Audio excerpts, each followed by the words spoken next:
Hello जी, अस्सलाम वालेकुम। अगर आपने मेरे चैनल को सब्सक्राइब नहीं किया तो प्लीज़ जल्दी से सब्सक्राइब कर दीजिए और इस बेल आइकन पर क्लिक कर दीजिए। Thank you so much. अगर ज़िंदगी इतनी ही अच्छी होती, अगर ज़िंदगी इतनी ही अच्छी होती तो कोई भी दुनिया में रोते हुए ना आता। अपने हिस्से का काम किए बगैर दुआ पर भरोसा करना हमाकत है और अपनी मेहनत पर भरोसा करके दुआ से गुरेज करना तकब्बुर है।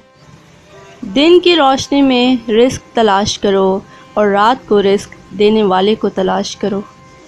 सब्र रखो, हर चीज़ आसान होने से पहले मुश्किल होती है।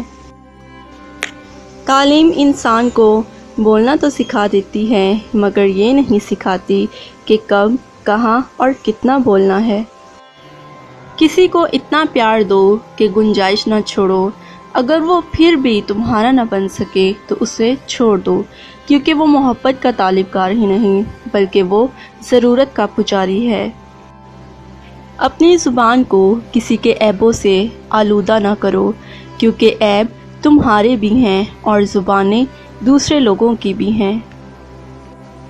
इससे तो खामोशी बेहतर है कि किसी को दिल की बात कहकर फिर उसको कहा जाए कि किसी को ना कहना। मैं आज तक अपनी खामोशी पर नहीं पछताया, जब भी पछताया अपने बोलने पे पछताया। जब आप अरूज पर होते हैं तो आपके दोस्तों को पता चलता है कि आप कौन हैं, और जब आप ज़वाल पर होते हैं तो आपको पता चलता है कि दोस्त कौन है। नादान ढोल की मानिंद होता है जो बुलंद आवाज़ होता है मगर अंदर से खाली होता है। मैं पूरी ज़िंदगी दो बंदों को तलाश करने पे भी तलाश न कर सका। एक वो जिसने अल्लाह के नाम पे दिया हो और गरीब हो गया हो, और दूसरा वो जिसने जुल्म किया हो और अल्लाह की पकड़ से बच गया हो।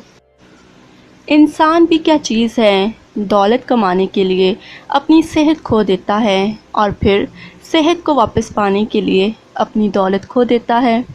मुस्तकबिल को सोचकर अपना हाल ज़ाया करता है, फिर मुस्तकबिल में अपना माजी याद करके रोता है।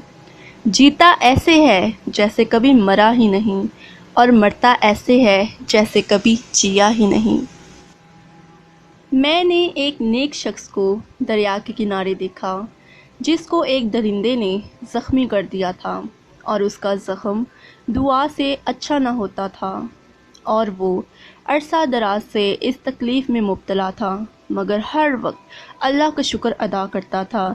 लोगों ने पूछा कि शुक्र किस बात का अदा करते हो? उसने जवाब दिया, इसलिए कि मुसीबत में मुब्तला हूँ, ना कि गुनाह में। उम्र का ताल्लुक़ सालों से नहीं होता, बाज़-औक़ात इंसान ऐन जवानी में सदियों पुराना हो जाता है। नसीहत अगरचा ना खुशगवार होती है लेकिन इसका अंजाम खुशगवार होता है। शेख सादी फरमाते हैं, जो दुख दे उसे छोड़ दो मगर जिसे छोड़ दो उसे दुख ना दो। दिन की रोशनी में रिस्क तलाश करो और रात को उसे तलाश करो जो रिस्क देता है। अगर तुम अल्लाह की इबादत नहीं कर सकते तो गुनाह करना छोड़ दो। आसमान पर निगाह ज़रूर रखो मगर ये मत भूलो कि पाँव ज़मीन पर ही रखे जाते हैं। मैं रब से डरता हूँ और रब के बाद उस शख्स से डरता हूँ जो रब से नहीं डरता। इंसान को बस एक ही बार आजमाऊं, फिर जो भी उसका रंग होगा वो नज़र आ जाएगा और वही उसका असल रंग होगा।